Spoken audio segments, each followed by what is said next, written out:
Hello, welcome to this video discussing the subject of reporting in Blue Open Studio.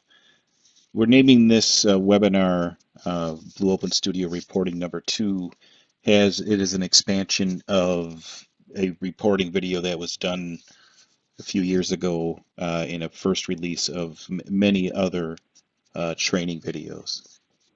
Okay. In this video, we're going to expand on the reporting function, and we're going to use an HTML report so we can embed a trend graph image into the report. Okay. So here's a quick agenda, just a little bit of an introduction and basics, and then we're going to talk about the trend object in the export to file function, which is the function that basically allows you to basically snag almost a called a screen capture of your trend object at a point in time. And then we're going to embed that capture into a report, an HTML style report. Okay. In the previous videos, like I talked about in the subject of reporting, we learned how to basically just create a very basic report, what the header and body are used for in the report, etc. So, and how to embed a tag, etc. So we're not going to go over all that again. You can go back. I'll put some links to that original video in here. In this video, what we're going to do is we're going to take this one small step further, like I said, by creating an HTML formatted report, which is going to allow us to embed a path to that screen capture pic that we're going to get, and then we're going to embed that into the report.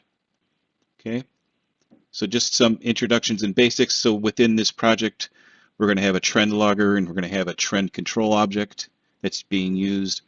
In the advanced properties of the trend control object, that's where we're using our export to file function, which is basically capturing an image of that trend graph and saving it to whatever format we want it, basically in any kind of image format. Then we're going to talk about our HTML formatted report. And then in this report, we're going to have tag data, and we're going to embed that image. Then the report function is the actual thing that causes the report to be generated. Okay, so now let's take a look at our Blue Open Studio project. And I've pretty much created this project in its entirety. The first place that I will start is I'll just go under tasks, and we'll look here, and we'll look at a math worksheet that I just created very quickly just to do some quick animations. And what we do is we have basically our refrigerator example where we have a temperature and humidity set point and temperature, humidity, actual variables. And these are we're just doing some animations. So if I adjust the set point, that the actual temperature goes up and down based on what you've done. Okay. The other part of it is we've got a trend logger in the project. And if you look at the trend logger, what you'll see is I'm just saving to proprietary format. I'm saving every second, but I'm only saving on tag change. We're not really, in this case, we're not really concerned with what the logger is doing. I just wanted to set this up for the project. What we're more concerned about is I'll go here to the graphics tab and then open up our main screen. And what you can see here in the main screen is if I go into the actual trend object itself, and you can see this is pretty much default. Of course, I've changed the coloring in their ranges, etc. But what you can see is I'm basically just trending those humidity set points and those temperature and humidity actuals and set points. Okay. Where the meat of where this is actually happening, part of what's actually happening in this sample is if I go here to the advanced part of the trend object, what you'll see is there's this export to file part right here. And what you've done is I've just put in a trigger to trigger that export. And then under here in the file name, we're going to go ahead and get where our application is saved. We're going to go into the web folder, and then we're going to name the picture trend graph. Okay. Then here's a status field so we can read back what the status of that export is. And then we're going to do it in this case, we're going to do it in PNG format. And you can see you've got a different selection of different types of formats that you can use. Okay. So that's the other piece of this puzzle. The other part of it is the report itself. And if you go again, we go back to the task tab. If you go you open the report, what I've done here is I've created this trend report, which is a report. Okay. This piece here, this trend report part, is actually very important. This is what you need to basically call the report. You can see the description is not so important, but the name actually is. What you could see here is this is where it's going to put my report. It's going to, by default, it knows the project path. Again, we're going to put it in to the web folder, and we're going to leave basically everything else at default.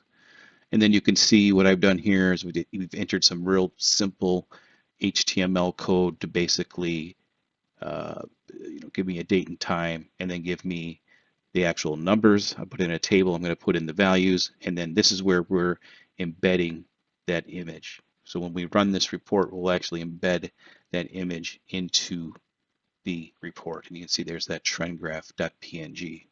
All right. So then if we get to go back, we have to see, so what's going to trigger that report? Okay. So first of all, we're going to trigger, let's first of all talk what's going to trigger the trend capture, because we're going to do this in two parts. And of course, you could automate this any way that you wanted, or we're just going to do it in two parts just to keep it simple and to keep it understood. So what we'll see in here is this is the trigger. We're just basically toggling that trend capture trigger. Remember, that was the item in here under advanced. So that's the thing that's going to trigger this export. Okay, that will create that PNG file for us. And then the next thing we want to do is we want to do the save report. And then what you could see here is that I've got a tag that's going to give me the statistic, basically the status of what the report is doing. And then here is that command, which is the report command, which is we're going to save to disk. Okay, and we're going to name the report trend report.rep, which of course is going to be in HTML format. Okay, so I'm going to go ahead and close that. We're going to go ahead and close that. Close this. Close this. Let's go ahead and save it. Close this. Okay, so let's go ahead and run the project, and you could see what I've done down here in the watch window. As you can see that I have created some, just so we can see what's going on. We've got, of course, we have the buttons on the screen that will do it. Okay, so let's go ahead and run the project. Okay, so here's my viewer screen.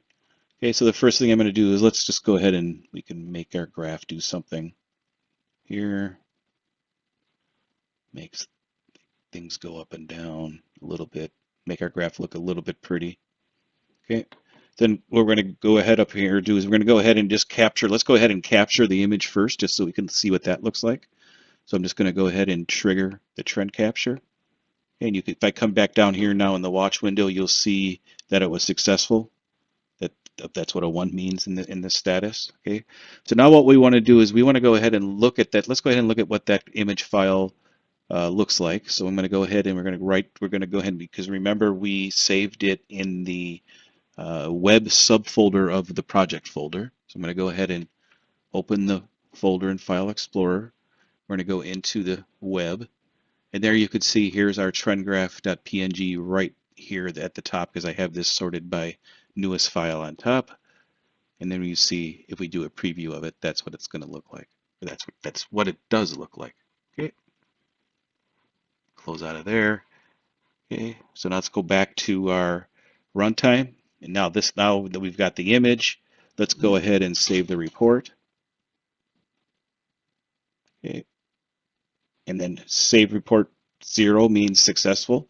Let's make sure that we got it. Let's go again. Let's go right click, open folder in File Explorer, go back into the web folder, and there you can see the report. This is what it looks like in the preview. We'll go ahead and open it in a browser. We'll bring it, so I have multiple monitors. Let me go grab and show you what this actually looks like. Okay, so you can see, so this is basically just a snapshot. So that's that image that we took previously. Of course, you could do these things simultaneously, and then these are the values at that point in time that I told it to run the report. Okay, so nothing super fancy, just a real quick, simple way to get an image and some data into a report. Hope you enjoyed it. Thank you.